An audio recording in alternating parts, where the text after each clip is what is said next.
আল্লাহর রাস্তায় নামাজ পড়ে, যদি জামাত না পান একা পড়ে নেন, মুসাফির হলে কসর পড়ে নেন, যে ঘুমিয়ে থাকেন ঘুম থেকে উঠে পড়েন, ভুলে গেলে মনে হলে পড়েন।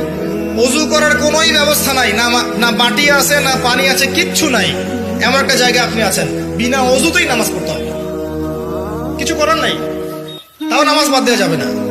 অজুর কোনো ব্যবস্থাই নাই, আপনি এমন একটা জায়গায় আছেন, না পানি আছে না তায়াম্মুম করার মাটি আছে, কিচ্ছু নেই, এভাবেই পড়তে হবে।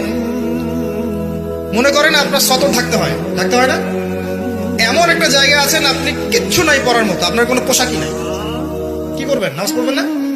বসে বসে পড়তে হবে, নামাজের কোনো মাফ নেই। সর্বপ্রথম এই সালাতের ব্যাপারে in the day of judgement আমাদেরকে প্রশ্ন করবে কে? সালাতে কায়েম করো, সালাতে কায়েম করো, হবে সম্মানী তুমি, হবে জান্নাতি তুমি, হবে সম্মানী তুমি, হবে